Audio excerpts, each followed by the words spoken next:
ಕಾಂಗ್ರೆಸ್ನಲ್ಲಿ ಸಿಎಂ ಬದಲಾವಣೆ ಹಾಗೆ ಕೆಪಿಸಿಸಿ ಅಧ್ಯಕ್ಷರ ಬದಲಾವಣೆಯ ವಿಚಾರ ಬೂದಿ ಮುಚ್ಚಿದ ಕೆಂಡದಂತಿರೋದು ಸತ್ಯ. ಕಾಂಗ್ರೆಸ್ನ ದಲಿತ ನಾಯಕರು ಈಗ ಸದ್ದಿಲ್ಲದೆ ಒಂದು ತಯಾರಿಯನ್ನ ಮಾಡ್ಕೊಳ್ತಾ ಇದ್ದಾರೆ. ಸತೀಶ್ ಜಾರಕಿಹೊಳಿ ಅವರು ಹೈಕಮಾಂಡ್ ನಾಯಕರನ್ನ ಮೀಟ್ ಮಾಡಿದ್ದಾರೆ.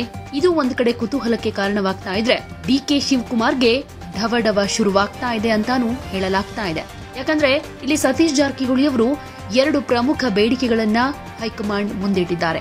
ಸಾಮಾನ್ಯವಾಗಿ ಈ ಮುಖ್ಯಮಂತ್ರಿ ಬದಲಾವಣೆ ವಿಚಾರ ಮುನ್ನೆಲೆಗೆ ಬಂದಾಗ್ಲೆಲ್ಲ ಕೆಪಿಸಿಸಿ ಅಧ್ಯಕ್ಷರ ಬದಲಾವಣೆ ವಿಚಾರ ಕೂಡ ಒಂದ್ ರೀತಿ ವೇಗ ಪಡೆದುಕೊಳ್ತಾ ಇತ್ತು.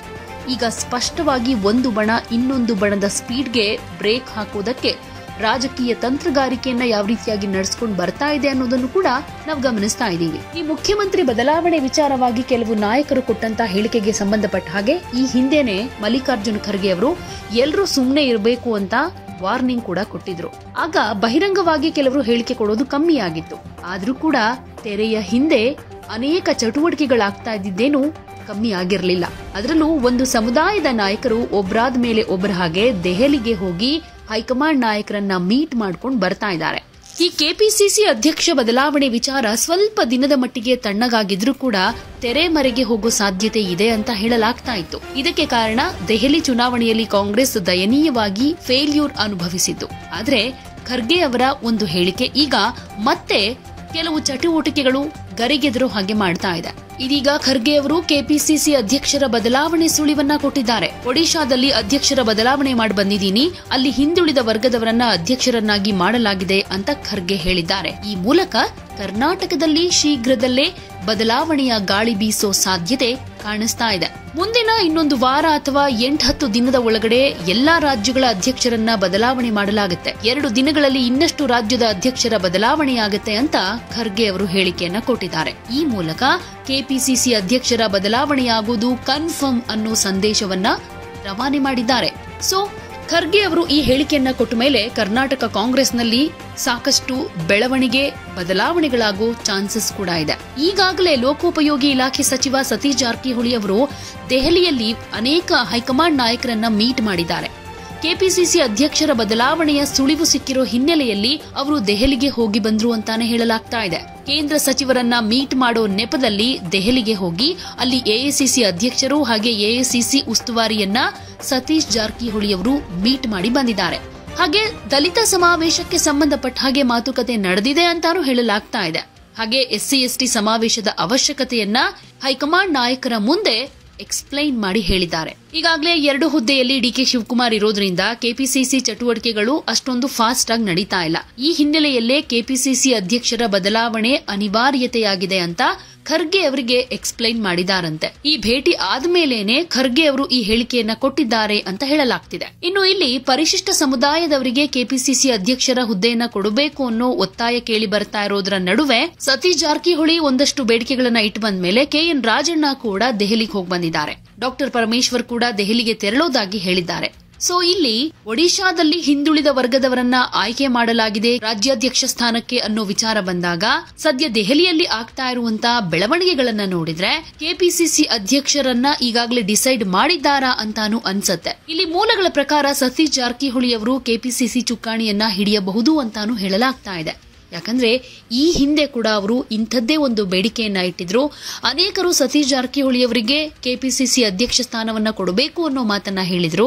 ಜೊತೆಗೆ ಇಲ್ಲಿ ದಲಿತ ಅಸ್ತ್ರವನ್ನು ಕೂಡ ಪ್ರಯೋಗ ಮಾಡ್ತಾ ಇರೋದ್ರಿಂದ ಆಲ್ಮೋಸ್ಟ್ ಸತೀಶ್ ಜಾರಕಿಹೊಳಿ ಅವರಿಗೆ ಈ ಸ್ಥಾನ ಸಿಗೋ ಸಾಧ್ಯತೆ ದಟ್ಟವಾಗಿ ಕಾಣಿಸ್ತಾ ಇದೆ. ಆದ್ರೆ ಡಿಕೆ ಶಿವಕುಮಾರ್ ಅವರು ಸಿಎಂ ಸ್ಥಾನದ ಪ್ರಬಲ ಆಕಾಂಕ್ಷಿ. ಜೊತೆಗೆ ಕೆಪಿಸಿಸಿ ಪಟ್ಟ ಕೂಡ ಅವರ ಬಳಿನೇ ಇದೆ. ಮುಂದಿನ ಮುಖ್ಯಮಂತ್ರಿ ವಿಚಾರದ ಚರ್ಚೆ ಆದಾಗ್ಲೆಲ್ಲ ಬಹಿರಂಗವಾಗಿ ಯಾವುದೇ ಅಭಿಪ್ರಾಯವನ್ನ ಅಷ್ಟೊಂದು ಈಸಿಯಾಗಿ ಡಿಕೆ ಶಿವಕುಮಾರ್ ಹೇಳ್ಕೊಳ್ತಾ ಇರಲಿಲ್ಲ. ತಾನೇನೇ ಹೇಳಬೇಕು ಅಂತ ಅನಿಸಿದ್ರು ಅದನ್ನ ತಮ್ಮ ಬೆಂಬಲಿಗರು ಶಾಸಕರ ಮೂಲಕ ಹೇಳಿಸ್ತಾ ಇದ್ದಾರೆ. ಮುಂದಿನ ದಿನಗಳಲ್ಲಿ ನಡೆಯೋ ಕರ್ನಾಟಕ ಹಾಲು ಉತ್ಪಾದನಾ ಒಕ್ಕೂಟಗಳ ಮಹಾಮಂಡಲದ ಚುನಾವಣೆಯಲ್ಲಿ ಅಧ್ಯಕ್ಷ ಸ್ಥಾನಕ್ಕೆ ತಮ್ಮ ಬೆಂಬಲಿಗರೊಬ್ಬರನ್ನ ಕೂರಿಸೋ ಪ್ರಯತ್ನದಲ್ಲಿ ಅವರಿದ್ದಾರೆ. ಇನ್ನು ಬೆಂಗಳೂರು ನಗರಕ್ಕೆ ಹೊಂದ್ಕೊಂಡಿರೋ ಗ್ರಾಮಾಂತರ ಪ್ರದೇಶಗಳನ್ನ ನಗರ ವ್ಯಾಪ್ತಿಗೆ ಸೇರಿಸಿ ಗ್ರೇಟರ್ ಬೆಂಗಳೂರು ಮಾಡೋ ಅವರ ಮಹತ್ವಾಕಾಂಕ್ಷೆಯ ಯೋಜನೆಗೆ ಮಂಜೂರಾತಿ ಪಡೆಯುವಲ್ಲೂ ಕೂಡ ಸಕ್ಸಸ್ ಆಗಿದ್ದಾರೆ. ರಾಜ್ಯ ಕಾಂಗ್ರೆಸ್ನಲ್ಲಿ ಸಿಎಂ ಸಿದ್ದರಾಮಯ್ಯನವರಷ್ಟೇ ಸಮರ್ಥವಾಗಿ ಪ್ರಬಲವಾಗಿ ಡಿಕೆ ಶಿವಕುಮಾರ್ ಹೀಗೆ ಬೆಳೀತಾ ಇದ್ದಾರೆ. ಹೀಗಿರುವಾಗ ಕೆಪಿಸಿಸಿ ಅಧ್ಯಕ್ಷ ಸ್ಥಾನವನ್ನ ಅಷ್ಟೊಂದು ಈಸಿಯಾಗಿ ಬಿಟ್ಕೊಡ್ತಾರಾ ಅನ್ನೋದು